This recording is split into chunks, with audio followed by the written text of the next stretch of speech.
তো বন্ধুরা মোহামেডানের নিয়ে একটা আপডেট রয়েছে, প্লাস তার পাশাপাশি কিন্তু আজকের থেকে রিজিউম হয়ে গেল আইএসএল।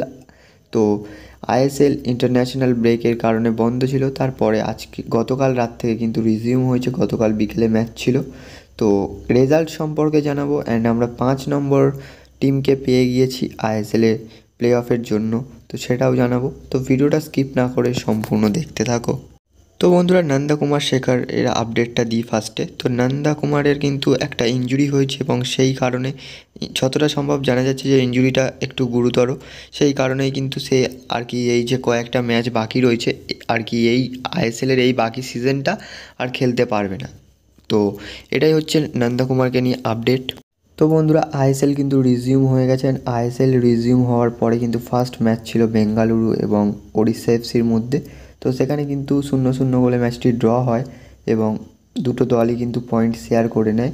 এই জায়গাটায় কিন্তু সবথেকে বেশি ডিসঅ্যাডভান্টেজে চলে গেল ওড়িশা এফসি লিগ শিল্ডের রেস থেকে। এবং বর্তমানে যদি কথা বলা যায়, লিগ শিল্ডের রেসে রয়েছে কিন্তু মোহনবাগান এবং মুম্বাইয়ের মধ্যে কিন্তু রেসটা চলছে।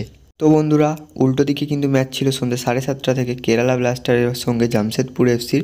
সেই ম্যাচটা কিন্তু 1-1 গোলে ড্র হয়েছে এবং ড্র হওয়ার ফলে কিন্তু কেরালা ব্লাস্টার্স এফসি 5 নম্বর দল হিসেবে কোয়ালিফাই করে গেল hero Indian super league season 10-এর প্লে অফে। তো বন্ধুরা, এবারে যদি একটু আই লিগের দিকে চলে যাওয়া যায়, তো আই লিগে অবশ্যই কিন্তু মানে মোহামেডানের ম্যাচ ছিল ইন্টার কাশির বিরুদ্ধে এবং এই ম্যাচটা কিন্তু মোহামেডান জিতলে আর কি তারা লিগ শিল্ডের রেসে একটু অনেকটা এগিয়ে যেত। এগিয়ে রয়েছে শ্রীনিধি ডেকানের থেকে, কিন্তু আরও এগিয়ে যেত। তো এই ম্যাচটা কিন্তু আনফর্চুনেটলি তারা ড্র করলো অ্যান্ড পয়েন্ট শেয়ার করে আসলো ইন্টার কাশির এগেনস্টে। কারণ 8 মিনিটের মাথায় কিন্তু একটা গোলের মাধ্যমে মোহামেডান এগিয়ে যায়, কিন্তু 81 মিনিটের মাথায় ইন্টার কাশি গোল পরিশোধ করে এবং ম্যাচে ফিরে আসে। তো 1-1 পয়েন্ট নিয়েই সন্তুষ্ট থাকতে হয় দুই দলকে। তো মোহামেডানের কিন্তু 3 পয়েন্ট দরকার ছিল, বাট হয়নি।